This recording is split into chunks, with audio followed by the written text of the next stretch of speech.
Content warning. The following video is purely fictional and should not be taken as fact.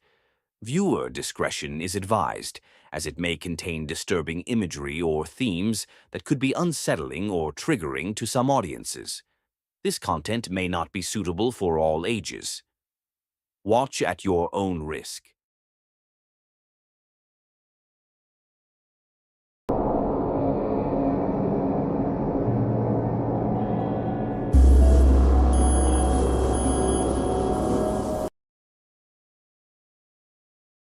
The wind howled through the jagged peaks of the Black Hollow Mountains as 5 hikers, Mark, Jess, Alex, Ben, and Olivia, trekked along a narrow, winding trail. They had started their journey early in the morning, eager to conquer the infamous Devil's Spine, a remote and rugged trail known for both its breathtaking views and eerie folklore. Before setting out, they had stopped at a small gas station at the base of the mountains, where an old man with sunken eyes and a voice like dried leaves had warned them. "You folks best be careful up there," he had said, leaning across the counter. "There's things in those woods that ain't natural. Sometimes you hear voices calling your name, and sometimes you see something that looks like someone you know, but ain't. If you do, keep walking. Don't listen. Don't stop." The group had laughed nervously, brushing off his words as nothing more than backwoods superstition. But as they hiked higher, the thick canopy of gnarled trees cast unnatural shadows, and the eerie silence of the forest seemed to press in on them. By nightfall, they set up camp near a small clearing. The air was unnaturally still. No crickets, no rustling leaves, just silence. Then, sometime past midnight, Olivia sat up with a sharp gasp. "Did you hear that?" she whispered. A voice, soft, distant, yet unmistakably familiar, called her name from the darkness. "Olivia." It sounded like Mark, but Mark was asleep in his tent. She clamped a hand over her mouth, her heart hammering in her chest. The others stirred, their breath visible in the cold air. Then came another sound, the crunch of footsteps circling their camp, too light for a bear, too deliberate for a lost hiker. Mark unzipped his tent and peered out, his flashlight sweeping across the trees. For a brief moment, the beam landed on something. A figure. It looked like Alex, same clothes, same height, but its head twitched unnaturally, the way an insect moves. "Alex." Mark's voice wavered. Then Alex's voice came from behind him. "What?" Mark turned back, but the figure in the woods was gone. Panic set in. The group grabbed their gear and ran, their breaths ragged as they plunged blindly through the dark forest. But the thing was not far behind. They could hear it mimicking their voices, calling to them, luring them off the trail. One by one they disappeared. Olivia's lungs burned as she sprinted through the dense forest, barely able to see through the dark. The sound of her friend's frantic footsteps faded behind her. Then, a voice. "Sweetheart, stop running. You're going the wrong way." Her breath caught in her throat. "Mom?"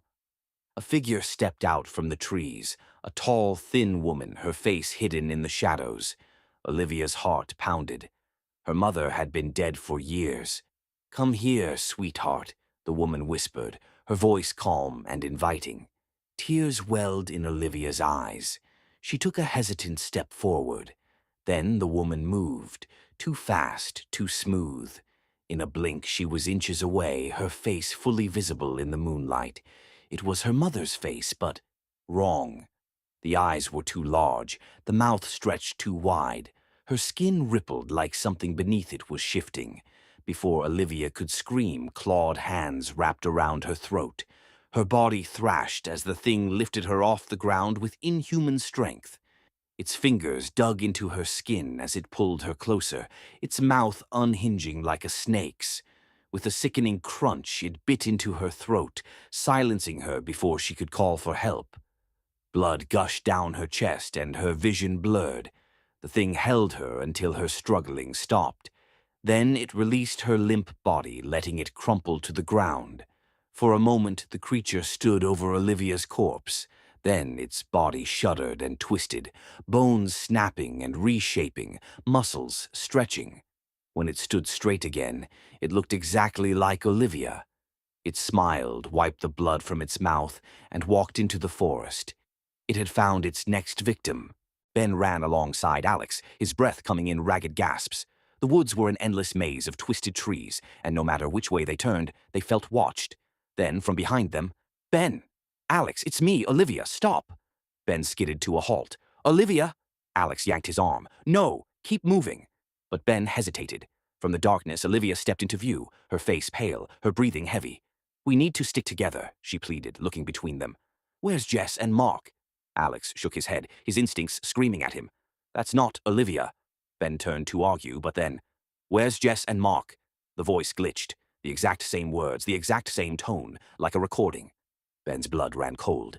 The thing that looked like Olivia smiled, then lunged, its hands wrapped around Ben's face, slamming him into a tree.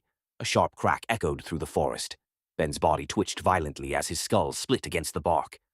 Blood streamed down his face. He gasped, his vision flickering. The creature loomed over him, its face no longer Olivia's. Its skin rippled, and a long, gaping maw stretched open. Ben tried to scream, but the thing clamped its mouth over his, sucking the air from his lungs. His chest spasmed as he suffocated. Then the creature bit down, tearing out his tongue and lower jaw in one grotesque motion. Blood sprayed across the leaves. Ben collapsed. The creature shuddered, its body morphing once more. Now it was Ben. It licked the blood from its lips and turned toward Alex. It was still hungry. Alex had seen what happened. He didn't wait. He ran. The forest blurred around him as his heart pounded in his ears. Get to the road. Get to safety. Then, ahead, Ben stepped into view. Alex, he panted. We have to keep moving. Alex slowed, shaking his head violently. He had just seen Ben die. What's my sister's name? Alex demanded. Ben blinked. Then he smiled. Alex turned to run, but the thing was already on him. Its arms coiled around his torso like a snake, pulling him to the ground. Its claws ripped into his stomach, peeling skin away. Alex screamed, but the thing shoved a hand down his throat, muffling his cries. It took its time pulling out his insides, savoring each gasp, each struggle. By the time it finished, Alex's body was just a husk in the dirt. The thing stood up, wiping the blood from its new face. Now, it was Alex. Mark had no idea how many of his friends were still alive. Then he heard Alex's voice behind him. Mark, we need to go. I saw the road up ahead. Mark hesitated. What's my sister's name? He whispered. Alex didn't answer. Then he grinned. Mark bolted, but Alex was faster. The thing tackled him, slamming him into the dirt. It leaned down, its forehead pressing against his. I don't need you anymore. Then it peeled his face off. Jess was the last one standing. He stumbled onto an old fire road, gasping for air. A shadow moved behind him. Before he could scream, long, clawed fingers clamped over his mouth. The last thing he heard was his own voice whispering, Don't stop. 2 days after the hikers went missing, Park Ranger Daniel Adams was sent to investigate. He had been working in Black Hollow for nearly a decade, and though he had heard the stories, tales of skinwalkers, shapeshifters, and the things in the woods that mimic voices, he never put much stock in them. Bears, cougars, and the occasional crazed hermit were the worst things he had encountered. That was about to change. The hikers' campsite was a war zone. Shredded tents, gear scattered in every direction, blood, too much blood, spattered across the trees and soaked into the dirt. And yet, there were no bodies. Adams felt the weight of the forest pressing in around him. The woods were unnervingly silent. No birds, no insects. Then he heard it. Adams. A whisper. His breath caught in his throat. He spun, his flashlight darting across the trees. Adams, help me. It was Jess's voice. He knew it was impossible. The hikers had been missing for 2 days, and this voice sounded fresh, like she had just wandered off the trail. Then something moved. A figure stood at the edge of the trees, a young woman, barely visible in the dim light. Jesus Christ, Adams muttered, stepping closer. Jess? The woman took a slow, unnatural step forward.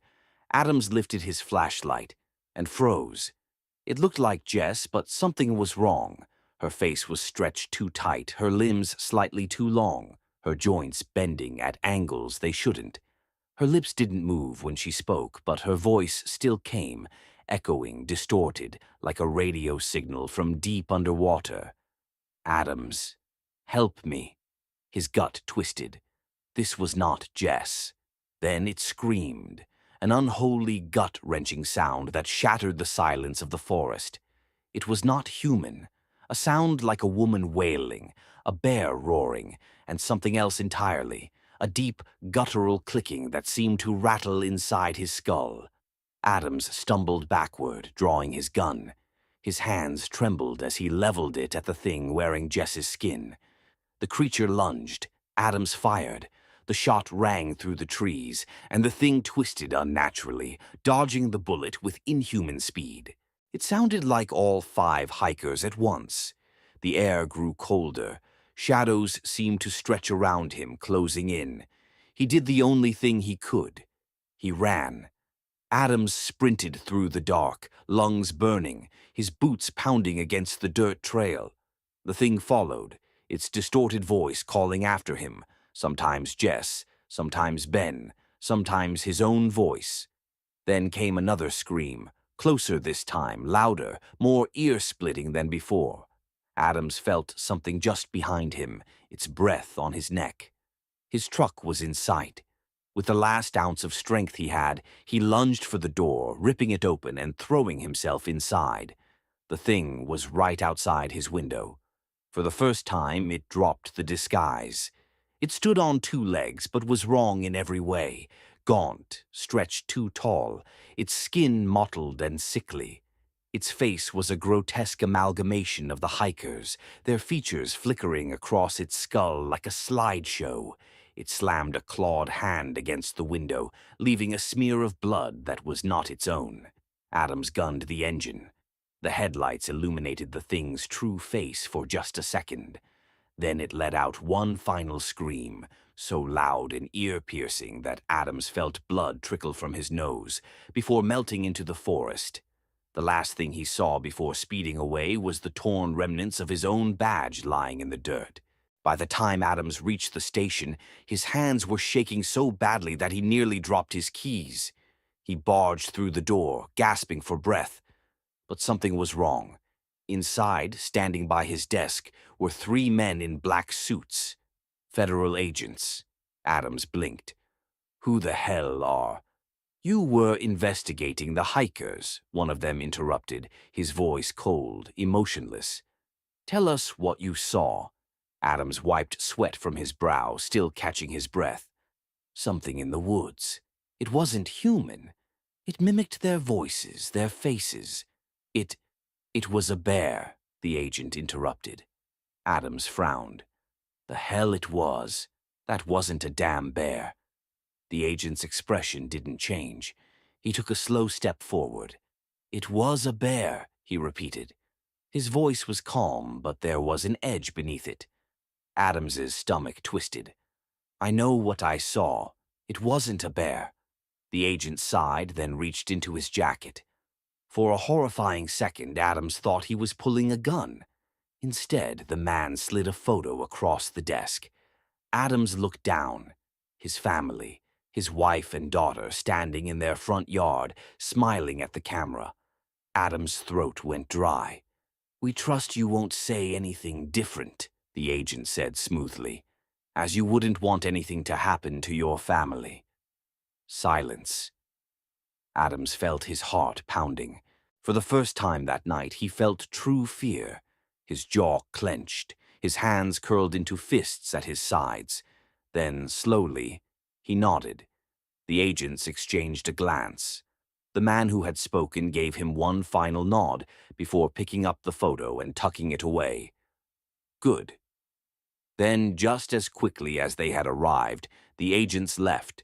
Adams stood in the empty ranger station, his breath coming in short gasps. Outside, the wind howled through the trees, and somewhere, deep in the woods, something laughed. It was still out there, and now no one would ever know. Because it was a bear, and nothing else.